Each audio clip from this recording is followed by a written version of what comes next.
ప్రభుత్వాలు ఎన్ని చెప్పినా గురుకుల విద్యా విధానం అని ఎక్కడికక్కడ చాలా విస్తరిస్తున్నాం, మేము మోడర్న్ టెక్నాలజీని తీసుకొస్తున్నాం అని చెప్తున్నా కానీ టీచర్స్ సమస్యలు మాత్రం అలాగే ఉన్నాయనే అభిప్రాయం ఉంది. అను మరి మీరేమి ఇస్తున్నారు హామీలు? 25 ఏళ్ళు 30 ఏళ్ళు సర్వీస్ చేసి తర్వాత అప్పటిదాకా 60-70 వేలు వచ్చిన శాలరీ ఒకేసారి 1500, 2000, 2500 అంటే ఎంత దారుణం అండి. చాలా కష్టం.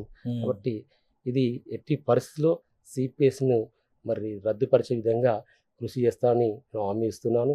హెల్త్ కార్డ్స్ కూడా మరి మన వైపు నుంచి ఏదైనా కంట్రిబ్యూట్ చేసినా ఏదైనా చేసి మరి హెల్త్ కార్డు గరిష్ట పరిమితి లేకుండా చిన్న ఏదైతే చికిత్స నుండి మరి ఆపరేషన్, పెద్ద ఆపరేషన్ వరకైనా ఓ 10 లక్షల వరకు అసలు గరిష్ట పరిమితి లేకుండా మరి ఏదైతే వైద్య సాయం అందేటట్టు మరి ఆ విషయంలో కృషి చేయడానికి సిద్ధంగా ఉన్నాం. అదేవిధంగా 317లో ఎవరైతే మిగిలిపోయిన ఉపాధ్యాయులు ఉన్నారో వాళ్ళందరికీ కూడా న్యాయం జరిగేలా కృషి చేస్తాను.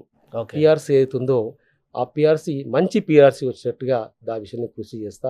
ఇంకా పెండింగ్ బిల్స్ గత 1.5 ఇయర్ నుండి పెండింగ్ బిల్స్ చాలా వెనుకబడి ఉన్నాయి.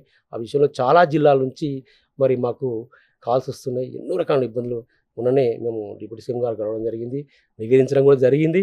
ఆ విషయంలో కొంచెం హామీ ఇచ్చారు. ఇంకా పూర్తి స్థాయిలో అవి రావడం లేదు. ఆ విషయంలో పూర్తి స్థాయిలో కృషి చేస్తా అని చెప్పి చెప్తున్నాను.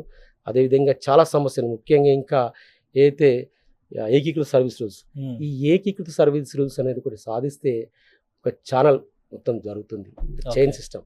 ఇక్కడ ఏంటంటే ముఖ్యంగా 616 ఎంఈఓలు, అదేవిధంగా 66 డిప్యూటీఓలు, ఒక 3000 మందికి ఎడ్జిల పైనే ఓవరాల్గా 20,000 మంది మరి ప్రమోషన్లు వచ్చే అవకాశాలు ఉంటాయి. కాబట్టి ఏకీకృత సర్వీస్ రూల్స్కి విషయంలో 100% చిత్తశుద్ధితో ఉన్నాం. మన ముందు కేజీయూబీ పాపం సోదరి మల్లకు మన 28 రోజుల పాటు సమ్మె చేయడం జరిగింది. దానిలో ప్రతి సమ్మెలో నేను పాల్గొన్నాను. ఆ సమ్మెలో కూడా వారికి మరి చాలా హామీలు ఇవ్వడం జరిగింది. ఎటువంటి కాంప్రమైజ్ లేదు, వాళ్ళు అయ్యేంత వరకు నేను ఊకో అని చెప్పి చెప్తున్నాను. అదేవిధంగా ఆశ్రమ పాఠశాలలో సిఎట్ల యొక్క క్రమబద్ధీకరణ, మరి విధంగా గురుకుల పాఠశాలలోనే ఎదుర్కొంటున్న ఉపాధ్యాయులకు ఏదైతే టైం విషయంలో కొంచెం ఇబ్బంది ఉంది, సొంత బిల్డింగ్లు లేవు.